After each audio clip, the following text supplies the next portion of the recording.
Face of Jesus Christ. This is the story of the Shroud of Turin.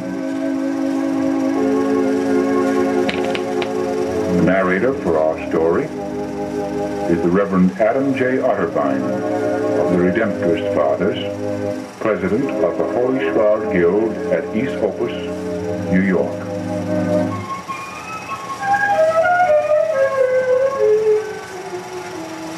Christians all over the world treasure a picture of Christ.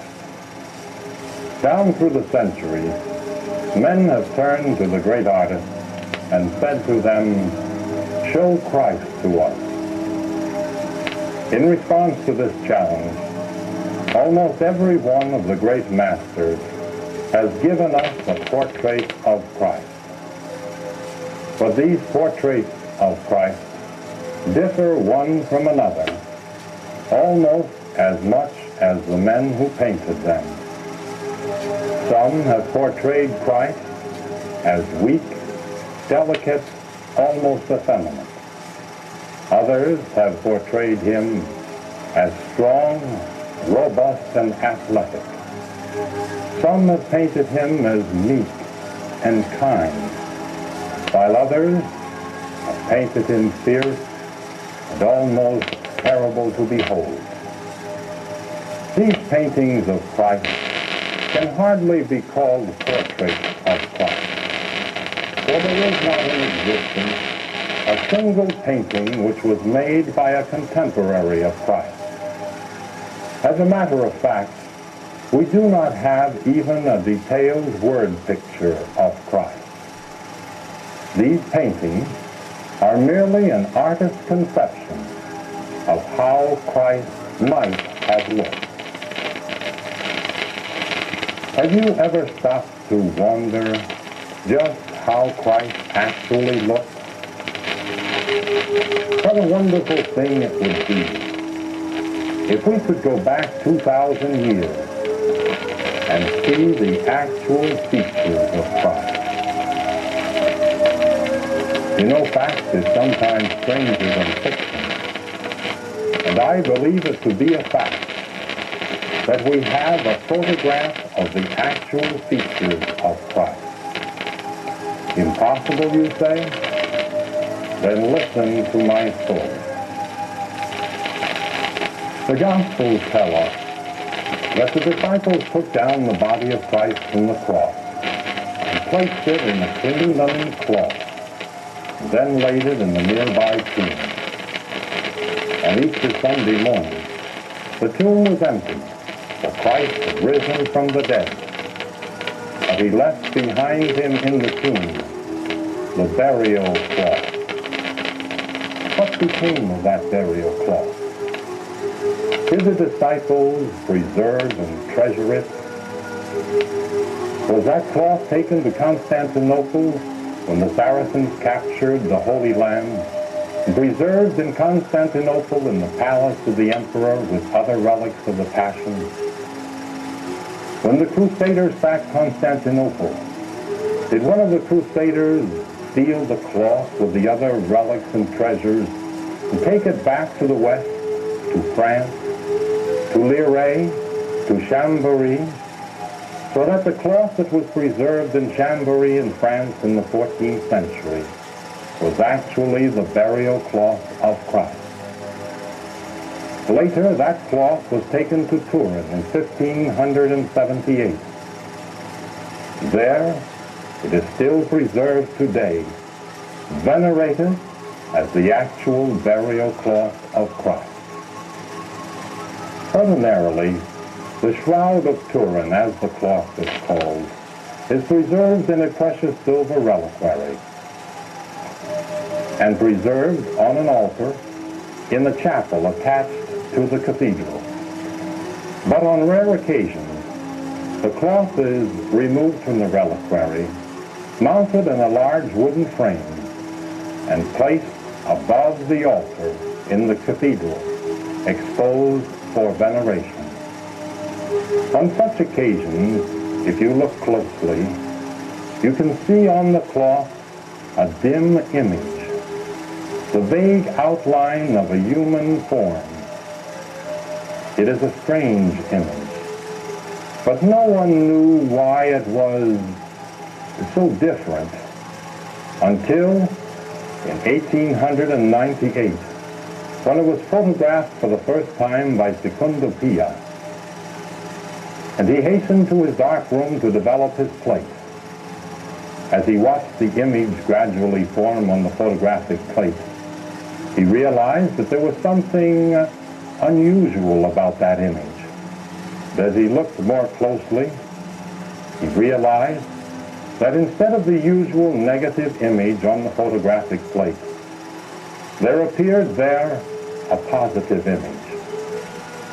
The only explanation for a positive image on the photographic plate was that the image on the cloth, the image that had been photographed, was in reality a true negative image.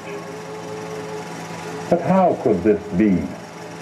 How could a cloth which was certainly known at least 500 years before the discovery of photography, which gave us a knowledge of positive and negative image, how could a cloth so ancient bear a true negative image? Here was a challenge to science.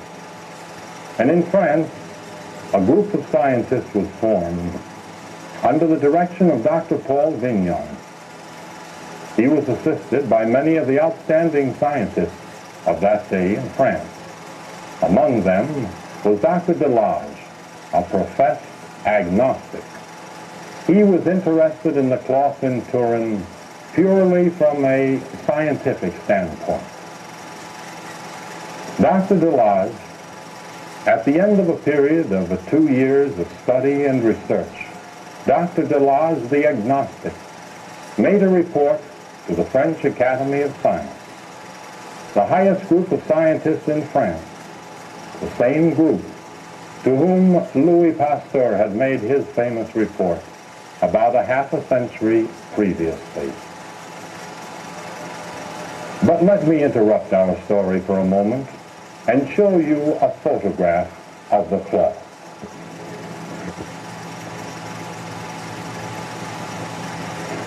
We have here a photograph of the cloth as it actually looks to the eye. The cloth is ancient linen, yellow with age. It is 14 feet 3 inches long, 3 feet 7 inches wide.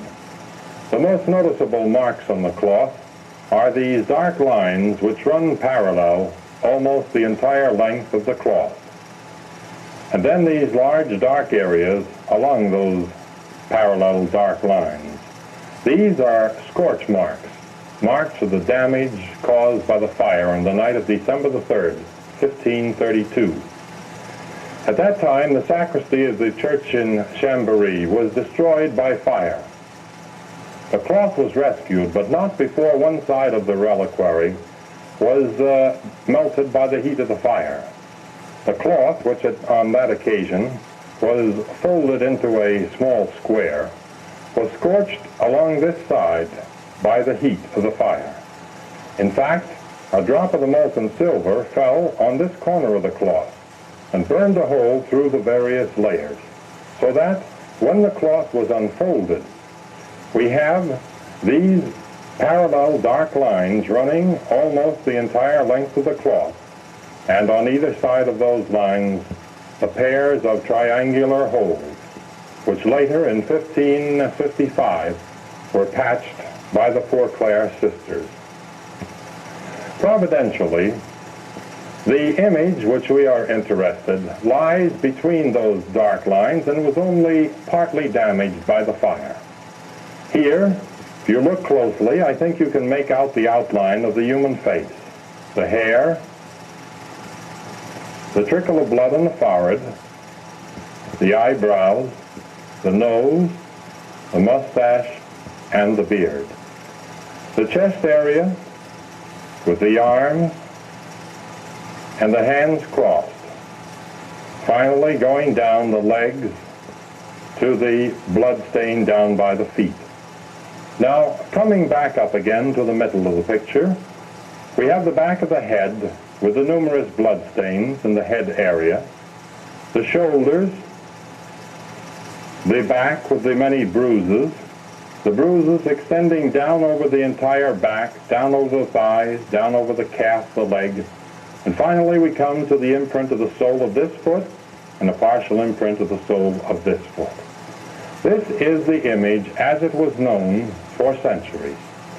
Now, when this image was photographed for the first time in 1898, this is the way the image appeared on the photographic plate. Now your highlights and shadows are reversed. If we look at the face, we see the long hair, the trickle of blood on the forehead, the eyes closed, the nose, the mustache, and the beard. The chest area, the arms, the hands crossed, the legs, and finally the blood stain down at the bottom. Coming back up again to the middle, the back of the head with the numerous blood stains, the shoulders and the back with the many bruises, the bruises down over the back, and finally we come to the imprint of the sole of this foot and a partial imprint of the sole of that foot. Now, if we come back to the middle and look at the face, you will notice on the forehead highlights, white highlights, and also on the nose and on the cheek. The eyes, which are closed, are in shadow. They are dark. The space between the hair and the cheek is also in shadow. It is dark.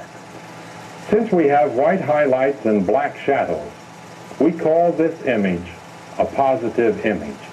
Therefore, the image on the cloth must be a negative image. This was a challenge which was presented to science. You may be wondering why these two images are placed head to head on the cloth. We have here a painting by Clovio, a disciple of Raphael, which shows how the cloth was used. The cloth was spread out, and the body was placed on this half of the cloth, with the feet down here by the open end. Then the cloth was folded up over the top of the body to cover the body. The one half of the cloth under the body picked up the imprint of the back, while the upper half of the cloth, which covered the body, picked up the imprint of the front of the body. When the cloth is stretched out straight, the two images appear head to head as they appear on the cloth in Turin today. But let us return to our story. When Dr. Delage presented his report to the French Academy of Science, he pointed out to them that the image on the cloth was not, in fact, could not have been painted in the 14th century. First of all, there was no method of painting known in the 14th century by which this image could have been painted. The only method of painting then known at that time was that of using pigment in oil. Now, if oil paint is applied to any surface, a solid layer of paint is formed on that surface. For example, if oil paint is applied to wood, a solid layer of paint appears on the surface of the wood, and you can no longer see the grain in the wood. If oil paint is applied to canvas or to cloth, as it was by the great masters in the Middle Ages, a solid layer of paint is formed on the surface of the cloth, and you can no longer see the threads or the texture of the cloth. Now, an examination of an enlargement of the cloth in Turin, a photograph of which we have here, reveals that there is no paint, no pigment, even in the darkest parts of the image. Rather, the image is formed by a delicate stain which is entered into the very texture of the cloth, and in fact is visible on the reverse side of the cloth. So Dr. Delage pointed out that it is scientifically impossible that this image could have been painted in the 14th century. Secondly, Dr. Delage pointed out that there are many medical and anatomical details visible on the cloth, details which could not possibly have been painted in the 14th century. But let us go to the life-size photographs which we have here of the cloth in